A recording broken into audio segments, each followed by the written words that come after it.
G open in C. అంటే G అనేది complex field open set.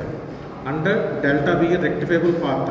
రెక్టిఫైబుల్ path అంటే continuously differentiable path అని, అంటే పీస్ వైజ్ కంటిన్యూస్ అని, అంటే ప్రతి పాయింట్ కంటిన్యూస్ అవుతుంది. కంటిన్యూస్ అంటే ఇప్పుడు extend to a F of X కూడా ఎఫ్ ఆఫ్ ఏ అవుతుంది. అలాగే rectifiable path G with initial and end points alpha beta. అంటే ఇమేజ్లో ఇనీషియల్ పాయింట్ ఒక point image, starting image alpha, అంటే ఎఫ్ అనుకున్న ఫంక్షన్ ఎఫ్ ఆఫ్ ఆల్ఫా అవుతుంది. ఇక్కడ మన రెక్టిఫైబుల్ పాత్ గామా ఇక్కడ అదే జీ తీసుకుంటే జీ ఆఫ్ ఆల్ఫా అంటాం, అది ఇనీషియల్. ఇంకోటి ఎఫ్ ఆఫ్ బీటా కానీ జీ ఆఫ్ బీటా కానీ అది టెర్మినల్, లాస్ట్ టెర్మినల్ ఇమేజ్ అవుతుంది. అంటే ఇమేజ్లు ఎఫ్ ఆఫ్ ఆల్ఫా నుంచి స్టార్ట్ అయ్యి జీ ఆఫ్ ఆల్ఫాతో ఎండ్ అవుతాయి. ఇమేజ్లో చిన్నది ఎఫ్ ఆఫ్ ఆల్ఫా, ఇమేజ్లో పెద్దది G of beta, F of beta. F from G to C అనేది కంటిన్యూస్లీ ఫంక్షన్ అయినప్పుడు కరెక్ట్ ఏం ప్రూవ్ చేయాలి మనం. అలాగే క్యాపిటల్ ఎఫ్ అనేది ప్రిమిటివ్ ఆఫ్ ఎఫ్ అవుతుంది. ప్రిమిటివ్ అంటే మీనింగ్ ఏంటి? Capital F dash is equal to small F అవుతుంది. అర్థమవుతుందా? ఇక్కడ ఇచ్చింది గామా అనేదేమో రెక్టిఫైబుల్ పాత్ ఇచ్చాడు. ఆ పాత్లో ఇనీషియల్ వాల్యూస్ ఉన్నాయి. ఆ పాత్కి ఆల్ఫా బీటాలు ఇనీషియల్ వాల్యూస్, అంటే ఆల్ఫాకి ఇమేజ్ కడితే అది పాత్ మీద ఫస్ట్ వాల్యూ అవుతుంది, బీటాకి ఇమేజ్ కడితే అది పాత్ మీద ఫైనల్ వాల్యూ అవుతుంది. అలా ఇచ్చాడు. ఇచ్చిన తర్వాత ఎఫ్ అనేది ఫంక్షన్, ఆ పాత్ మీద ఒక ఫంక్షన్ తీసుకున్నాడు.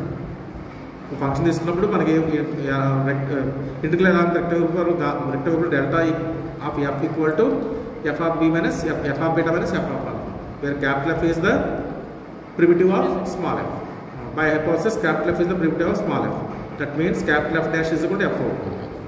Also given that alpha beta are initial values of path అని ఇచ్చాడు. therefore there exists a comma belongs to G such that domain to elements తీసుకున్నాం. ఏకి ఇమేజ్ ఏమో ఆల్ఫా అయితే బీకి ఇమేజ్ ఏమో బీటా అవుతుంది with respect to rectifiable path delta. Next F అనేది టోటల్ ఏబీ2 ఆఫ్ కంటిన్యూస్ ఫంక్షన్ ఇచ్చాడు. కంటిన్యూస్ ఫంక్షన్ అయితే రైమాటిక్లో ఏంటంటే ఇంటిగ్రల్ ప్రకారం డెల్టా ఎఫ్ డెల్టా ఎగ్జిస్ట్ అవుతుంది. దాని మనం ఎలా రాస్తాం అంటే ఇది కాన్సెప్ట్ గుర్తుపెట్టుకోవాలి.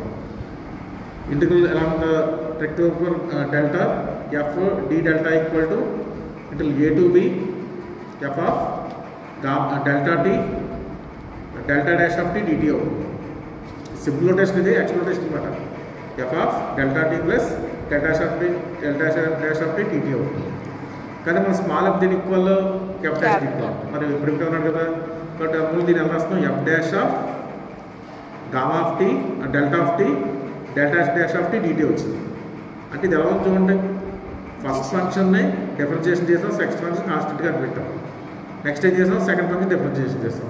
చైన్ రూల్ ప్రకారం ఉంటుంది అంతే కదా. ఇప్పుడు దీన్ని ఏమంటామంటే F circle delta whole dash of TDT అంటాం. అర్థమైందా?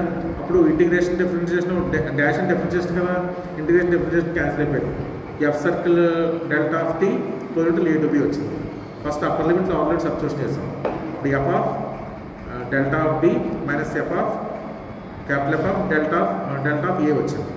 కానీ డెల్టా ఆఫ్ b అంటే బీటా, డెల్టా ఆఫ్ a అంటే ఆల్ఫా. ప్రూఫ్ సార్ ఈ కాన్సెప్ట్ అంతా ఈ తెలుగు యూజ్ చేస్తూ గుర్తుపెట్టుకోవాలి.